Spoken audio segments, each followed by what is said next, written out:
Assalamualaikum warahmatullahi wabarakatuh. Kembali lagi ke channel Dunia Mistis FM. Kali ini saya akan membawakan sebuah kisah yang berjudul Sang Pengantin Iblis. Sebelum masuk ke ceritanya, jangan lupa like, komen, dan subscribe dulu, dan nyalakan lonceng notifikasinya, agar tidak ketinggalan cerita-cerita berikutnya. Oke teman-teman, mau tahu seperti apa kisahnya? Langsung saja masuk ke ceritanya.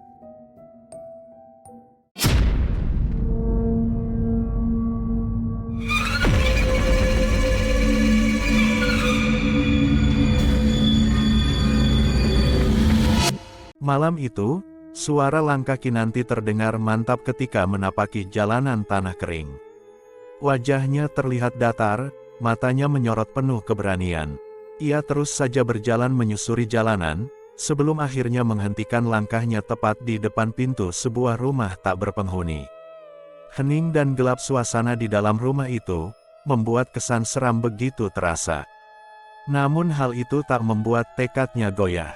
Yang ada di pikirannya saat itu, hanya segera menyelesaikan ritual pernikahannya dengan iblis, sosok yang ia yakini akan mengabulkan semua permintaannya, termasuk untuk mempunyai keturunan jika ia sudah menjadi pengantin iblis. Semenjak 10 tahun menikah dengan lelaki pilihannya, Kusumo, Kinanti belum juga dikaruniai seorang anak. Langkah demi langkah Kinanti menyusuri dan melewati ruang demi ruang gelap, hingga sampai di sebuah ruangan. Di sana seorang perempuan tua, Mbah Sumi, sudah menunggunya. Mbah Sumi mengeluarkan korek api, menghidupkan 3 buah lilin warna merah. Ia kemudian berjalan ke arah satu cawan dan sebuah tungku. Kinanti melihat kepulan asap seketika menyebar, mengepul yang berasal dari dupa yang baru saja ia bakar dan ia letakkan di dalam tungku. Tak lama, aroma dupa dan wangi bunga 7 rupa tercium oleh Kinanti. Asap dupa itu oleh Mbah Sumi disebar di sekitaran lantai kamar, mulai berbaur.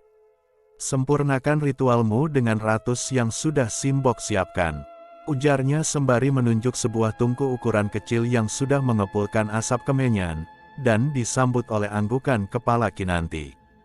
Mbah Sumi membawa Kinanti duduk mengangkang, lalu Mbah Sumi meletakkan di antara kedua kaki Kinanti. Kinanti lalu melihat Mbah Sumi mengambil sebilah pisau, dan berjalan ke arah seekor ayam jantan yang terikat. Mbah Sumi lalu menyembelih ayam itu. Kinanti merasa ngeri melihat ayam itu menggelepar sebelum akhirnya mati. Mbah Sumi lalu lanjut membelah dada ayam, memasukkan tangannya yang kurus dan mengambil hati ayam itu.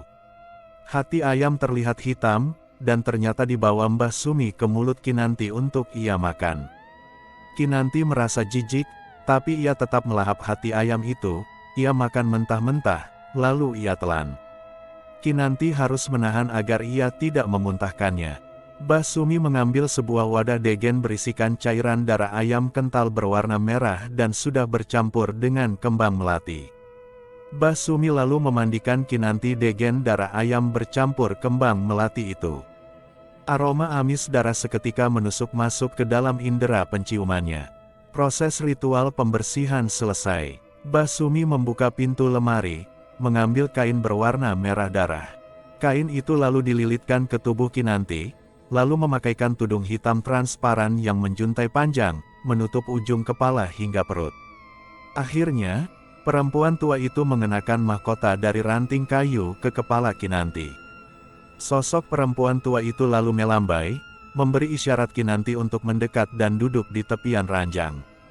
Sekarang Kinanti sejenak menunduk, memejamkan mata seraya bergumam lirih mengikuti ucapan Mbah Sumi membaca sebuah mantra. Setelah itu, Mbah Sumi lalu meninggalkan Kinanti sendirian di dalam kamar. Kesunyian segera melanda, cahaya kelipan lilin membuat Kinanti merasa tidak nyaman. Tak lama setelah itu, terdengar suara gemuruh angin. Cahaya lilin tiba-tiba padam. Kinanti merasa ada sesuatu yang baru saja datang. Kinanti membuka mata, mengedarkan pandangannya ke sekeliling. Tepat di sudut kamar sebelah kiri, Kinanti mendapati sosok hitam besar sudah berdiri di ruangan itu. Kinanti langsung merasakan hawa panas serta aroma busuk menyengat, menyambut kemunculan sosok yang mengerikan itu. Sosok itu lalu mendekati Kinanti, menariknya. Kinanti yang tidak bisa berkutik karena ketakutan yang amat sangat, hanya bisa pasrah. Sedangkan di tempat lain, malam itu di sebuah rumah bernuansa bangunan Belanda, lebih tepatnya di teras halaman depan, terdapat dua orang lelaki bertubuh gempal dan kurus sedang duduk saling berhadapan. Mereka tengah membicarakan fenomena yang baru beberapa jam yang lalu terjadi, yaitu 3 bola api yang tiba-tiba saja muncul dan melesat di atas langit desa. Tak lama, lelaki bertubuh gempal itu bangkit ketika melihat seorang lelaki yang lebih tua darinya berjalan degen terburu mendekatinya. Wajah lelaki itu tampak begitu tegang.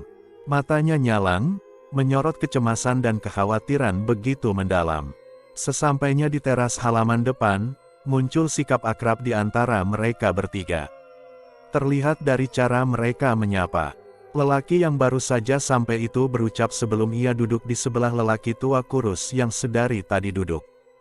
Bakal ada musibah besar di desa ini, Mbah, ada yang baru saja melakukan ritual terlarang. Itu artinya, satu kekuatan hitam juga ikut terlahir. Lelaki tua yang masih terduduk itu tampak tertegun mendengar ucapan lelaki yang baru saja datang itu. Itu artinya, sampean juga sudah tahu bakal ada musibah apa nantinya, Mbah? Tanya Pak Wiro, lelaki bertubuh gempal. Aku rasa, Seno juga sudah tahu. Tapi, sekarang kita belum tahu di mananya. Sahut Mbah Jalu, lelaki tua yang baru saja duduk di sebelah Mbah Seno. Tirakat Ngalong dan Topo Bisu itu, bukan perkara gampang. Tapi orang ini bisa melewatinya. Ujar Mbah Seno menanggapi ucapan Mbah Jalu. Sebenarnya, ini panjenengan membicarakan apa tuh, Mbah? Kok sampai tirakat dan bertapa? Pak Wiro sudah tak tahan dengan rasa penasaran, lagi-lagi bertanya.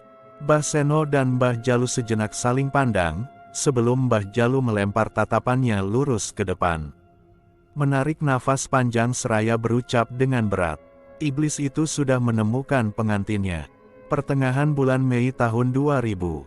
Waktu terus berlalu, Kinanti dan Kusumo masih menjalani hari-hari seperti biasa. Bahkan Kusumo sampai detik itu tak tahu apa yang sudah dilakukan oleh istrinya. Ia menganggap buah hati yang sedang dikandung istrinya itu adalah anaknya sendiri. Kusumo tahu, jika 1 bulan lagi, istrinya akan melahirkan. Hal itu membuatnya begitu giat untuk bekerja. Selain untuk tambah-tambah persalinan, ia juga ingin membelikan hadiah untuk istrinya. Malam itu di dalam sebuah kamar, terdengar suara teriakan dari seorang wanita. Lengkingannya yang parau dan menyayat hati itu pun tak mampu membuat warga sekitar terbangun. Mungkin karena di luar masih hujan, suara teriakan Kinanti tersamarkan oleh suara riuh air hujan. Sedangkan rumah hasil kerja keras Kusumo yang dikelilingi kebun pisang itu tampak berdiri kokoh. Walaupun hanya berdinding plester semen yang masih belum sempurna, tapi di dalamnya, terdapat seorang wanita yang sedang berteriak kesakitan, berjuang antara hidup dan mati. Dia sendirian, memegang perutnya yang terasa seperti dicabik-cabik ganas dari dalam. Aduh sakit, tolong, teriaknya sembari sesekali mengejan, menahan nafas. Keringatnya mulai mengucur, membasahi wajah dan seluruh tubuhnya. Kinanti kembali berteriak saat perut bagian bawahnya terasa dicengkram kuat. Seolah bayi yang ada di dalam perutnya itu seperti binatang buas yang sudah kelaparan. Kinanti tahu bahwa jabang bayi hasil pernikahannya dengan iblis itu sedang berusaha untuk segera keluar. Sementara di sebuah pabrik yang jaraknya sekitar 1 jam perjalanan, Kusumo masih sibuk dengan pekerjaannya sebagai buruh. Malam itu Kusumo memilih untuk lembur. Buruan nak, cepetan keluar. Ibu sudah tidak kuat, gumam Kinanti, berharap dengan begitu si jabang bayi paham dan segera keluar dari rahimnya. Benar saja, setelah kalimat itu terucap, otot bagian bawah perut yang kaku itu semakin lama semakin mengencang kuat. Seakan bayi itu mendengar ucapan ibunya. Tak lama setelah itu, tampak senyum tersungging menghiasi ujung bibirnya. Kinanti pun melakukan usahanya yang terakhir untuk segera menarik jabang bayi itu agar sepenuhnya keluar. Tak butuh waktu lama, jabang bayi yang masih kemerah-merahan itu terlahir ke dunia dengan kondisi normal dan sewajarnya. Namun ada sedikit keanehan, tepat di bagian jidat sang bayi, terdapat sebuah tanda, yang mana, jika diperhatikan baik-baik, tanda itu membentuk sebuah mata berukuran kecil. Kinanti mengambil jeda untuk beristirahat, sejenak ia menatap sang jabang bayi. Dilihatnya mulai dari ujung kepala hingga ujung kaki. Tak ada kecacatan suatu apapun. Hingga pandangannya terhenti pada tali pusar yang masih melingkar di perut sang bayi. Setengah jam kemudian, Kinanti memaksa tubuhnya untuk bergerak. Walaupun rasa perih masih menggelayuti, ia pun tak menghiraukan. Diambilnya gunting dan beberapa perlengkapan yang ada di atas meja kamarnya. Kemudian berjalan ke arah pintu belakang rumah sebelum akhirnya membukanya. Di sana, tepat di halaman belakang, hal mengerikan pun terjadi. Hujan yang cukup deras itu tak menyurutkan tekadnya untuk segera menyelesaikan ritual terakhirnya. Setelah Kinanti memotong tali pusar anaknya, dengan wajah beringas bak kesurupan, Kinanti memasukkan, melahap dan mengunyah potongan tali pusar itu dan gumpalan ari-ari secara mentah-mentah. Gemuruh angin disertai petir secara bersamaan muncul, menandakan jika ritual itu selesai dan sekaligus mendatangkan satu sosok yang begitu mengerikan. Tepat di hadapan Kinanti, muncul sosok iblis tengah menjulurkan lidahnya yang panjang, sembari menggeram seperti anjing. Kinanti tak bergeming ketika sosok itu menjilati jabang bayi yang sedang digendongnya. "Rawat anakku, setelah itu, apa saja yang kamu inginkan bakal aku kabulkan. Tapi satu yang harus kamu ingat, mulai sekarang, kamu sudah menjadi abdiku, raga dan sukmamu sudah resmi menjadi milikku. Sewaktu-waktu kalau aku butuh kamu, mau gak mau kamu harus melayani.